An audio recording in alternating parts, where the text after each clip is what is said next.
ವೀಕ್ಷಕರೇ, ನಿನ್ನೆ ನಡೆದಂಥ ಉಪರಾಷ್ಟ್ರಪತಿ ಚುನಾವಣೆ ನಿರೀಕ್ಷೆಯಂತೆ ಎನ್‌ಡಿಎ ಬೆಂಬಲಿತ ಸಿಪಿ ರಾಧಾಕೃಷ್ಣನ್ ದೇಶದ ನೂತನ ಉಪರಾಷ್ಟ್ರಪತಿಯಾಗಿ ಆಯ್ಕೆಯಾದರು. ಈ ಹಿಂದೆನೇ ನಾನೊಂದು ಸ್ಪಷ್ಟವಾಗಿ ವಿಡಿಯೋ ಮಾಡಿ ತಿಳಿಸಿದ್ದೆ, ಯಾವುದೇ ಕಾರಣಕ್ಕೂ ಕೂಡ ಎನ್‌ಡಿಎ ಅಭ್ಯರ್ಥಿ ಸೋಲುವ ಸಾಧ್ಯತೆಗಳೇ ಇಲ್ಲೇ ಇಲ್ಲ. ನಿರೀಕ್ಷೆಗೂ ಮೀರಿ ಮತಗಳನ್ನು ತೆಗೆದುಕೊಳ್ಳೋದ್ರ ಮೂಲಕ ಸಿಪಿ ರಾಧಾಕೃಷ್ಣನ್ ದೇಶದ ಮುಂದಿನ ಉಪರಾಷ್ಟ್ರಪತಿ ಆಗ್ತಾರೆ. ಕೆಲವೊಂದು ಮೀಡಿಯಾಗಳು ಸಾಕಷ್ಟು ಸುದ್ದಿಗಳನ್ನು ಪ್ರಸಾರ ಮಾಡಿದ್ವು. ಅಂಥ ಒಂದು ಅತೃಪ್ತ ಆತ್ಮದ ಮೀಡಿಯಾಗಳಿಗೆ ಈ ಒಂದು ವಿಡಿಯೋವನ್ನು ನಾನು ಸಮರ್ಪಣೆ ಮಾಡ್ತೀನಿ. ಸ್ನೇಹಿತರೆ, ನಿನ್ನೆ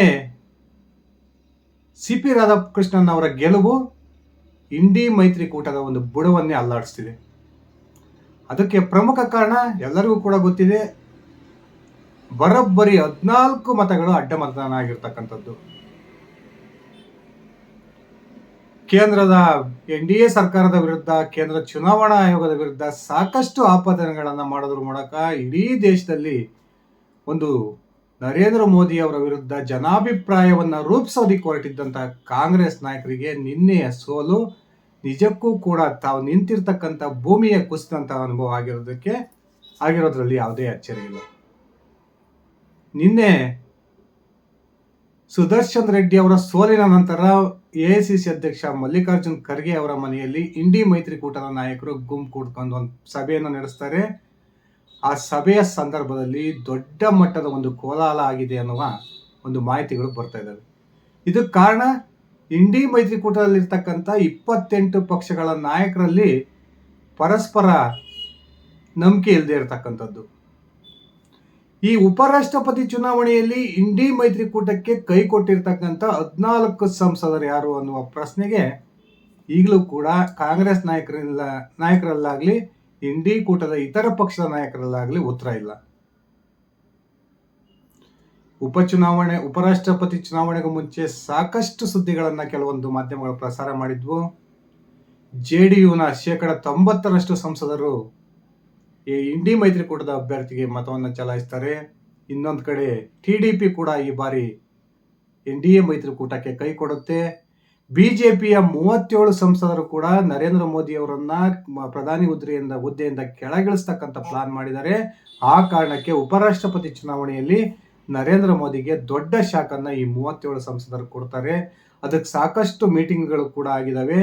ಈ ಒಂದು ಬಿಜೆಪಿ ಸಂಸದರ ಒಂದು ನೇತೃತ್ವವನ್ನ ಕೇಂದ್ರದ ಸಾರಿಗೆ ಸಚಿವ ನಿತಿನ್ ಗಡ್ಕರಿ ವಹಿಸಿಕೊಂಡಿದ್ದಾರೆ. ಹಾಗೆ ಹೀಗೆ 9ನೇ ತಾರೀಕು ನಂತರ 10ನೇ ತಾರೀಕು ರಾಷ್ಟ್ರ ರಾಜಕಾರಣದಲ್ಲಿ ಅಲ್ಲೋಲ ಕಲ್ಲೋಲ ಆಗುತ್ತೆ. ಆ ಮೂಲಕ ನರೇಂದ್ರ ಮೋದಿ ತಮ್ಮ ಪ್ರಧಾನಿ ಹುದ್ದೆಯನ್ನು ಕಳೆದುಕೊಳ್ತಾರೆ. ಈ ರೀತಿಯ ಸಾಕಷ್ಟು ಸುದ್ದಿಗಳನ್ನು ನೀವು ಮಾಧ್ಯಮಗಳಲ್ಲಿ ನೋಡಿದ್ದೀರಿ. ಆದರೆ ಸ್ನೇಹಿತರೆ, ನಿಜಕ್ಕೂ ನಿನ್ನೆ ಉಪರಾಷ್ಟ್ರಪತಿ ಚುನಾವಣೆಯ ಸಂದರ್ಭದಲ್ಲಿ ನಡೆದಂತಹ ಘಟನೆಗಳೇನು, ಈ ಇಂಡಿ ಮೈತ್ರಿಕೂಟದ ಉಪರಾಷ್ಟ್ರಪತಿ ಅಭ್ಯರ್ಥಿ ಸುದರ್ಶನ್ ರೆಡ್ಡಿಗೆ ಕೈ ಕೊಟ್ಟಿರ್ತಕ್ಕಂಥ ಆ 14 ಸಂಸದರು ಯಾವ ಪಕ್ಷದವರು ಒಂದ್ಸರಿ ನಾನು ವಿವರಿಸ್ತಾ ಹೋಗ್ತೀನಿ. ಅದಕ್ಕಿಂತ ಮುಂಚೆ ನೀವಿನ್ನು ನನ್ನ ಇಟ್ಗೆಯ ಮಂತ್ ಯೂಟ್ಯೂಬ್ ಚಾನಲ್ಗೆ ಸಬ್ಸ್ಕ್ರೈಬ್ ಮಾಡ್ಕೊಂಡಿಲ್ಲ ಅಂದರೆ ದಯವಿಟ್ಟು ಸಬ್ಸ್ಕ್ರೈಬ್ ಮಾಡಿಕೊಂಡು ಬೆಲ್ ಬಟನ್ನ ಕ್ಲಿಕ್ ಮಾಡಿ. ನಾನು ಕೊಡ್ತಕ್ಕಂಥ ಮಾಹಿತಿ ನಿಮ್ಗೆ ಇಷ್ಟ ಆಗಿದ್ರೆ ಈ ವಿಡಿಯೋಗೆ ಲೈಕ್ ಮಾಡಿ, ಶೇರ್ ಮಾಡಿ, ಕಮೆಂಟ್ ಮಾಡಿ. ಸ್ನೇಹಿತರೆ, ನಿನ್ನೆ ಉಪರಾಷ್ಟ್ರಪತಿಯಾಗಿ ಆಯ್ಕೆಯಾಗಿರ್ತಕ್ಕಂಥ ಸಿ ಪಿ ರಾಧಾಕೃಷ್ಣನ್ ಅವರ ಗೆಲುವು ನಿರೀಕ್ಷಿತ. ಇದರಲ್ಲಿ ಯಾವುದೇ ಒಂದು ವಿಶೇಷ ಇಲ್ಲ. ಯಾಕಂದರೆ ಇಂಡಿ ಮೈತ್ರಿಕೂಟಕ್ಕಿಂತ ಸುಮಾರು 100ಕ್ಕೂ ಹೆಚ್ಚು ಮತಗಳು ಚುನಾವಣೆಗೂ ಮುಂಚೆನೆ NDA ಮೈತ್ರಿಕೂಟದ ಬಳಿ ಇದ್ವು. ಆದರೆ ನಿನ್ನೆ ನಡೆದಂತಹ ಮತದಾನದ ಸಂದರ್ಭದಲ್ಲಿ ಇದು YSRCP ಒಂದು ಪ್ರಮುಖ ನಿರ್ಧಾರವನ್ನು ತೆಗೆದುಕೊಳ್ಳುತ್ತೆ. ನಾವು NDA ಮೈತ್ರಿಕೂಟದ ಪರವಾಗಿ ಮತ ಚಲಾಯಿಸ್ತೀವಿ ಅನ್ನೋದ್ರ ಮೂಲಕ ಈ YSRCPಯ 11 ಮತಗಳು NDA ಅಭ್ಯರ್ಥಿ ರಾಧಾಕೃಷ್ಣನ್ ಪರವಾಗಿ ಬೀಳ್ತವೆ. ಆದರೆ ಇದಕ್ಕೂ ಮೀರಿ 14 ಮತಗಳು NDA ಅಭ್ಯರ್ಥಿಗೆ ಬಂದಿರತಕ್ಕಂಥದ್ದು ಈಗ ಇಂಡಿ ಮೈತ್ರಿಕೂಟದಲ್ಲಿ ದೊಡ್ಡ ಒಂದು ಕೋಲಾಹಲವನ್ನು ಸೃಷ್ಟಿ ಮಾಡಿದೆ. ಈಗ ಇಡೀ ದೇಶದ ಮತದಾರರು ಒಂದೇ ಒಂದು ಪ್ರಶ್ನೆಯನ್ನು ರಾಹುಲ್ ಗಾಂಧಿ ಅವರು ಕೇಳ್ತಿದ್ದಾರೆ.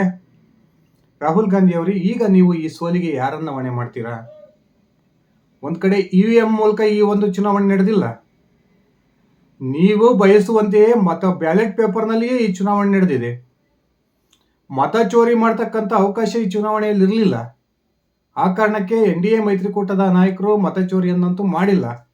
ಮತ ಚೋರಿ ಮಾಡಿದ್ದಾರೆ. ಯಾವ ರೀತಿ ಅಂದರೆ ಅವರ ಮನಸ್ಸನ್ನು ಗೆಲ್ಲೋದ್ರ ಮೂಲಕ, 14 ಸಂಸದರನ್ನ ಮನಸ್ಸನ್ನು ಗೆಲ್ಲೋದ್ರ ಮೂಲಕ NDA ನಿಮ್ಮ ಮೈತ್ರಿಕೂಟದ 14 ಸಂಸದರ ಮತಚೋರಿಯನ್ನು ಮಾಡಿದೆ. ಸರಿ, ಬಿಜೆಪಿ ಮೇಲೆ, ಕೇಂದ್ರ ಚುನಾವಣಾ ಆಯೋಗದ ಮೇಲೆ ನೀವು ಆರೋಪವನ್ನು ಮಾಡ್ತಿದ್ರಲ್ಲ, ಈಗ ಉಪರಾಷ್ಟ್ರಪತಿ ಚುನಾವಣೆಯ ಸೋಲಿನ ನಂತರ ಈ ಸೋಲಿಗೆ ಯಾರನ್ನು ಹೊಣೆ ಮಾಡ್ತೀರಾ ಅನ್ನುವ ಪ್ರಶ್ನೆ ಈಗ ಇಂಡಿ ಮೈತ್ರಿಕೂಟದ ನಾಯಕರಲ್ಲಿ ಉಟ್ಕೊಂಡಿದೆ. ಹಾಗಾದ್ರೆ ಇದ್ರ ಮೂವರಲ್ಲಿ ಕದ್ದೋರು ಯಾರು ಅನ್ನೋ ಪ್ರಶ್ನೆ ಉಟ್ಕೊಂಡಿರೋದು ಸಹಜ.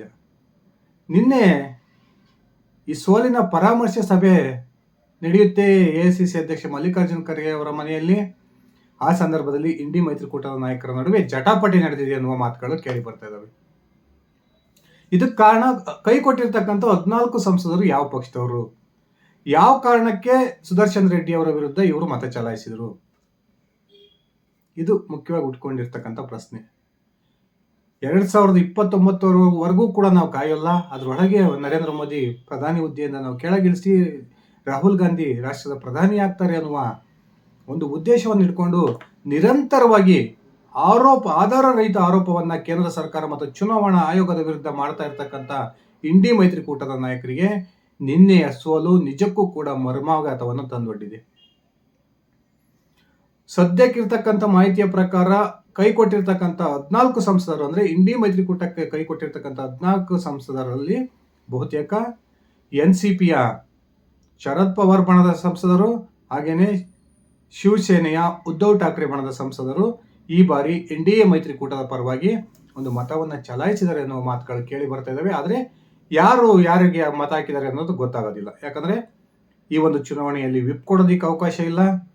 ಆ ಕಾರಣಕ್ಕೆ NDA ಮೈತ್ರಿಕೂಟದ ಪರವಾಗಿ ಇಂಡಿ ಮೈತ್ರಿಕೂಟದಲ್ಲಿ ಗುರುತಿಸಿಕೊಂಡಿರ್ತಕ್ಕಂಥ 14 ಸಂಸದರು ಆತ್ಮಸಾಕ್ಷಿಯ ಮತವನ್ನ ಚಲಾಯಿಸಿದ್ದಾರೆ. ಈಗ ಉಟ್ಕೊಂಡಿರ್ತಕ್ಕಂಥ ಪ್ರಶ್ನೆ,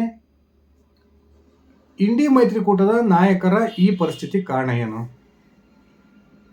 ಈಗಾಗಲೇ 28 ಪಕ್ಷಗಳನ್ನ ಒಟ್ಟು ಮಾಡಿ ನರೇಂದ್ರ ಮೋದಿಯನ್ನು ಅಧಿಕಾರದಿಂದ ದೂರ ಇಡಬೇಕು ಅನ್ನೋ ಉದ್ದೇಶದಿಂದ ರಚನೆಯಾಗಿದ್ದಂಥ ಇಂಡಿ ಮೈತ್ರಿಕೂಟ ಚಾನಚಿದ್ರವಾಗಿ ಹೋಗಿದೆ. ಒಂದ್ ಕಡೆ TMC ಪಶ್ಚಿಮ ಬಂಗಾಳದ ವಿಧಾನಸಭಾ ಚುನಾವಣೆಯಲ್ಲಿ ನಾನು ಸ್ವತಂತ್ರವಾಗಿ ಸ್ಪರ್ಧೆ ಮಾಡ್ತೀನಿ ಅನ್ನುವ ಘೋಷಣೆ ಮಾಡಿದೆ. ಇನ್ನೊಂದು ಕಡೆ ಆಮ್ ಆದ್ಮಿ ಈಗಾಗಲೇ ಇಂಡಿ ಮೈತ್ರಿಕೂಟವನ್ನು ಬಿಟ್ಟು ದೆಹಲಿಯ ಚುನಾವಣೆಯನ್ನು ಎದುರಿಸಿದೆ. ಇನ್ನೊಂದು ಕಡೆ ತಮಿಳುನಾಡಿಗೆ ಚುನಾವಣೆ ಬರ್ತಾ ಇದೆ. ಈಗ ಬಿಹಾರದ ಚುನಾವಣೆ ಇನ್ನೊಂದು ತಿಂಗಳು 2 ತಿಂಗಳಲ್ಲಿ ಬಾಕಿ ಇದೆ. ಈಗ ಬಿಹಾರದ ಚುನಾವಣೆಯಲ್ಲೂ ಕೂಡ ಇಂಡಿ ಮೈತ್ರಿಕೂಟದ ನಾಯಕರ ನಡುವಿನ ಒಗ್ಗಟ್ಟು ಕಾಣ್ತಾ ಇಲ್ಲ. ಇದೇ ಪರಿಸ್ಥಿತಿ ಮುಂದುವರೆದಿದ್ದರೆ ಮತಚೋರಿಯ ವಿರುದ್ಧ ಇಡೀ ದೇಶಾದ್ಯಂತ ಒಂದು ಪ್ರತಿಭಟನೆಯನ್ನ ಮಾಡಿದ್ದಂತಹ ರಾಹುಲ್ ಗಾಂಧಿ ಅವರೇ, ನಿನ್ನೆ ನಿಮ್ಮ 14 ಸಂಸದರ ಮತಚೋರಿ ಯಾರು ಮಾಡಿದ್ರು, ಯಾಕೆ ಮಾಡಿದ್ರು, ಇದಕ್ಕೆ ಉತ್ತರ ಕೊಡಬೇಕು. ಈ ನರೇಂದ್ರ ಮೋದಿ ವಿರೋಧಿ ಮೀಡಿಯಾಗಳು ಏನು ದೊಡ್ಡದಾಗಿ ಬಿಂಬಿಸ್ತಾ ಇದ್ವು, ನಾರಾ ಲೋಕೇಶ್ ಪ್ರಧಾನಮಂತ್ರಿಯನ್ನ ಭೇಟಿ ಆಗ್ತಾರೆ, ಸಾಕಷ್ಟು ದೊಡ್ಡ ದೊಡ್ಡ ಬೇಡಿಕೆಗಳನ್ನು ಇಟ್ಟಿದ್ದಾರೆ, ನಮ್ಮ ಬೇಡಿಕೆಗಳನ್ನು ನೀವು ಈಡೇರಿಸದೆ ಹೋದರೆ ನಾವು NDA ಮೈತ್ರಿಕೂಟದ ವಿರುದ್ಧವಾಗಿ ಮತ ಚಲಾಯಿಸ್ತೀವಿ ಅನ್ನುವ ಬೆದರಿಕೆಯನ್ನು ಹಾಕಿದ್ದಾರೆ. ಇನ್ನೊಂದು ಕಡೆ ಗೌತಮ್ ಅದಾನಿ ಶರದ್ ಪವಾರ್ ಅನ್ನ ಭೇಟಿಯಾಗೋದ್ರ ಮೂಲಕ ಶರದ್ ಪವಾರ್ ಅವರನ್ನ ಕಾಲಿಡ್ಕೊಂಡಿದ್ದಾರೆ. ದಯವಿಟ್ಟು ನೀವು ನರೇಂದ್ರ ಮೋದಿ ಅವರ ಮರ್ಯಾದೆಯನ್ನು ಉಳಿಸಬೇಕು, ನೀವು NDA ಮೈತ್ರಿಕೂಟದ ಅಭ್ಯರ್ಥಿಗೆ ನಿಮ್ಮ ಸಂಸದರ ಮತವನ್ನು ಚಲಾಯಿಸುವ ಮಾಡಬೇಕು ಅನ್ನುವ ಮಾತುಗಳನ್ನು ಕೇಳ್ಕೊಂಡಿದ್ರು. ಅದೇ ರೀತಿ ವಸುಂಧರಾ ರಾಜೆ ಹಾಗೂ ಮೋಹನ್ ಭಾಗವತ್ ಅವರ ಒಂದು ರಹಸ್ಯ ಸಭೆಯ ಸಂದರ್ಭದಲ್ಲಿ ರಾಜಸ್ಥಾನದ ಸಂಸದರು ಈ ನರೇಂದ್ರ ಮೋದಿ ಅವರ ವಿರುದ್ಧ ತಿರುಗಿ ಬಿದ್ದಿದ್ದಾರೆ. ಆ ಕಾರಣಕ್ಕೆ ರಾಜಸ್ಥಾನದ ಎಲ್ಲ ಸಂಸದರು ಕೂಡ ಈ ಇಂಡಿ ಮೈತ್ರಿಕೂಟದ ಅಭ್ಯರ್ಥಿಗೆ ಒಂದು ಮತ ಚಲಾಯಿಸ್ತಾರೆ ಅನ್ನುವ ಒಂದು ಸುದ್ದಿಗಳನ್ನು, ಸುಳ್ಳು ಸುದ್ದಿಗಳನ್ನು ಏನು ಈ ಮಾಧ್ಯಮಗಳು ಪ್ರಸಾರ ಮಾಡಿದ್ವು, ಈಗ ಅದಕ್ಕೆಲ್ಲ ಎಲ್ಲ ಮಾಧ್ಯಮಗಳಿಗೂ ಕೂಡ ಮುಖಕ್ಕೆ ಹೊಡೆದಂತಹ ಒಂದು ಫಲಿತಾಂಶ ನಿನ್ನೆಯ ಉಪರಾಷ್ಟ್ರಪತಿ ಚುನಾವಣೆಯಲ್ಲಿ ಬಂದಿದೆ. ಸ್ನೇಹಿತರೆ, ಈ ಚುನಾವಣೆ ಮತದಾನಕ್ಕೂ ಮೊದಲೇ 14 ಸಂಸದರ ಅಡ್ಡ ಮತದಾನ ಬಹುತೇಕ ಫಿಕ್ಸ್ ಅನ್ನುವ ಮಾತುಗಳು ಕೇಳಿ ಬರ್ತಾ ಇದ್ವು. ಅದಕ್ಕೆ ಪ್ರಮುಖವಾದ ಕಾರಣ ಬಿಜೆಪಿಯ ಚಾಣಕ್ಯ ಅಮಿತ್ ಶಾ ನಡೆಸಿದಂತಹ ಒಂದು ಆಪರೇಷನ್ ಕಾರ್ಯಾಚರಣೆ. ಅಮಿತ್ ಶಾ ಇನ್ನೂ ಕೂಡ ಹೆಚ್ಚಿನ ಮತವನ್ನು ಪಡಿಬೇಕು ಅನ್ನೋ ಲೆಕ್ಕಾಚಾರದಲ್ಲಿದ್ರು. ಆದರೆ ಬಿಜೆಡಿ ಈ ಒಂದು ಚುನಾವಣೆಯ ಮತದಾನದಿಂದ ದೂರ ಉಳಿತು. ಆ ಕಾರಣಕ್ಕೆ ಬಿಜೆಪಿ ಹಾಗೂ NDA ಮೈತ್ರಿಕೂಟದ ಉಪರಾಷ್ಟ್ರಪತಿ ಅಭ್ಯರ್ಥಿ 450ಕ್ಕೂ ಹೆಚ್ಚು ಮತಗಳನ್ನು ಪಡೆಯೋದ್ರ ಮೂಲಕ ಇಂಡಿ ಮೈತ್ರಿಕೂಟದ ಬುಡಕ್ಕೆ ದೊಡ್ಡ ಬೆಂಕಿಯನ್ನು ಇಟ್ಟಿದ್ದಾರೆ ಅಂದರೆ ತಪ್ಪಾಗೋದಿಲ್ಲ. ಸ್ನೇಹಿತರೆ, ಏನು ಬಕಪಕ್ಷಿಯಂತೆ ಕಾಯ್ತಾ ಇದ್ದಂತಹ ಇಂಡಿ ಮೈತ್ರಿಕೂಟದ ನಾಯಕರಿಗೆ ನಿನ್ನೆಯ ಒಂದು ಉಪರಾಷ್ಟ್ರಪತಿ ಚುನಾವಣೆ ಬಹುದೊಡ್ಡ ಒಂದು ಪಾಠವನ್ನು ಕಲಿಸಬೇಕು. ಈ ಚುನಾವಣೆಯ ಸೋಲಿನಿಂದ ಇಂಡಿ ಮೈತ್ರಿಕೂಟದ ನಾಯಕರು ಪಾಠ ಕಲ್ತ್ರೆ ಮುಂದೆ ಅವರ ಒಂದು ಮೈತ್ರಿಕೂಟದ ಅಸ್ತಿತ್ವ ಉಳಿಯುತ್ತೆ. ಇಲ್ಲದೆ ಹೋದ್ರೆ ಇದೇ ಚುನಾವಣೆಯಲ್ಲಿ 14 ಸಂಸದರು ಅಡ್ಡ ಮತದಾನವನ್ನ ಮಾಡಿರ್ತಕ್ಕಂಥ ವಿಚಾರವನ್ನೇ ದೊಡ್ಡ ಮಟ್ಟಕ್ಕೆ ಏನಾದರೂ ಇಂಡಿ ನಾಯಕರು ಹೊತ್ತೊಯ್ಯತಕ್ಕಂಥ ಪ್ರಯತ್ನವನ್ನ ಮಾಡಿದ್ರೆ ಆಗ ಇಂಡಿ ಮೈತ್ರಿಕೂಟ ಛಿದ್ರ ಆಗೋದ್ರಲ್ಲಿ ಯಾವುದೇ ಸಂಶಯ ಇಲ್ಲ.